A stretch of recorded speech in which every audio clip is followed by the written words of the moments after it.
Assalamualaikum warahmatullahi wabarakatuh. Selamat siang.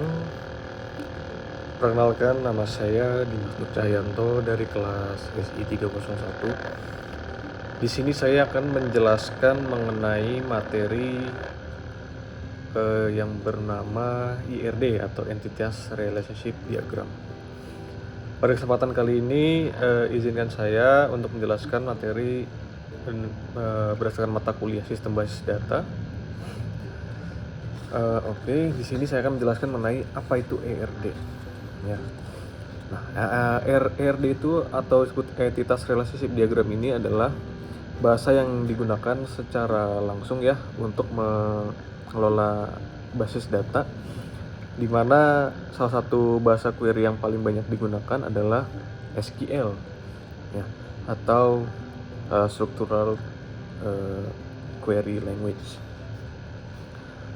Pada materi-materi SQL ini merupakan bahasa query lanjutan yang dimana pembahasannya ini tidak hanya digunakan terbatas pada perintah dasar seperti select ataupun insert, tetapi juga mencakup pengolahan data yang lebih kompleks seperti join atau fungsi, kemudian subquery dan juga data integrity. Nah, yang pertama adalah join.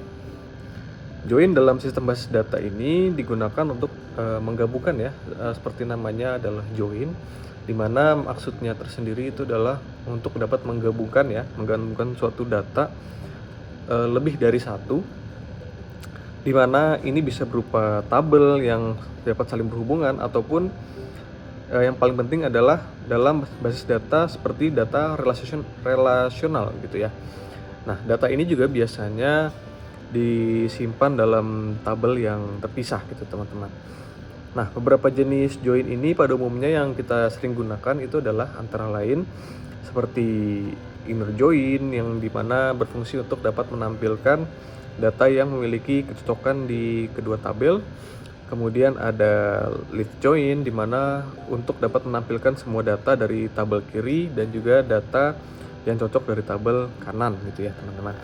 Kemudian ada right join atau kebalikan dari left join.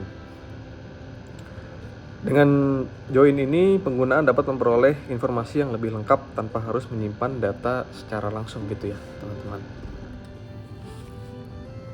Nah, yang selanjutnya adalah fungsi agregat ya, di mana agregat ini adalah fungsinya adalah untuk menentukan atau menghitung dari sekumpulan data. Pada agregat ini pun terdiri dari beberapa fungsi ya teman-teman, seperti adanya sum, average, max, dan min, dan juga count gitu ya. Nah, pertama dari count ya.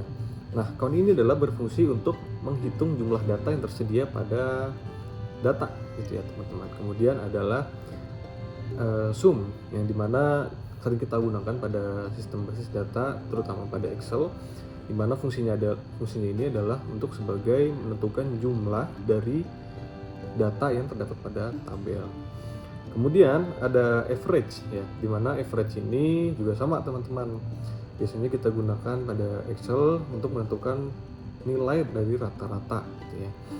Kemudian ada namanya maksimum dan juga minimum ya, dimana maksimum dan minimum ini adalah untuk mencari nilai tertinggi dan juga terendahnya gitu.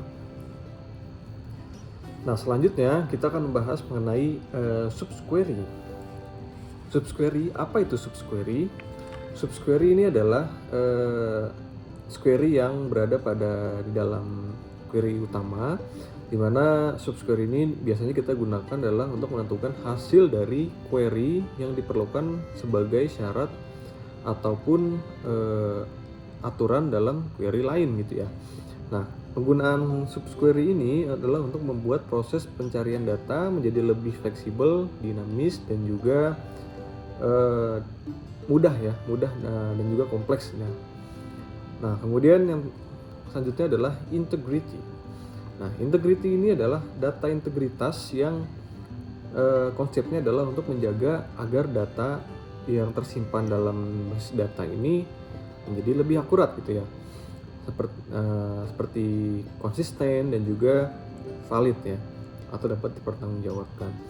Nah, dalam data integrity ini terdiri dari melalui primary key, kemudian ada foreign key dan juga constraint, di mana dengan adanya data integrity ini kesalahan seperti data ganda, data tidak valid ataupun data yang tidak sesuai dapat diminimalkan. Nah, selanjutnya adalah data terdistribusi ya. Apa itu data terdistribusi? Data terdistribusi adalah basis data yang biasanya didistribusikan merupakan suatu kumpulan data yang saling berhubungan dengan logis dan juga tetapi disimpan secara fisik di suatu lokasi yang dimana berbeda dan juga terhubung melalui jaringan komputer. Basis data terdistribusi ini banyak digunakan pada sistem berskala besar seperti perbankan ataupun perusahaan dan juga sistem berbasis cloud. Nah, di data terdistribusi ini terdiri dari beberapa syarat ya teman-teman ya, di mana data distribusi ini terdapat dua jenis transaksi, yaitu transaksi lokal dan juga transaksi global. Di mana perbedaan dari transaksi lokal dan transaksi global ini adalah transaksi lokal adalah transaksi yang dapat mengakses database di mana servernya ini sama gitu ya. Dimana seperti contohnya nasabah melakukan transaksi di kantor pusat bank yang memiliki server lokal gitu ya. Kemudian apa itu server transaksi global? Transaksi global yang kita ketahui adalah global itu artinya secara luas ya. Dimana transaksi global ini melibatkan lebih dari satu server atau simpul jaringan. Contohnya seperti pada saat nasabah melakukan penarikan saldo di cabang bank yang berada di luar daerah ataupun luar negeri, tetapi dapat mengakses suatu database yang sama di kantor pusatnya, seperti itu. Nah, kemudian keuntungan dari basis data terdistribusi. Basis data terdistribusi ini memiliki berbagai macam keuntungan, teman-teman. Seperti halnya reliability, kemudian ada kecepatan akses data, kemudian adalah otonomi lokal dan juga efisiensi dan fleksibilitas pada penggunaan.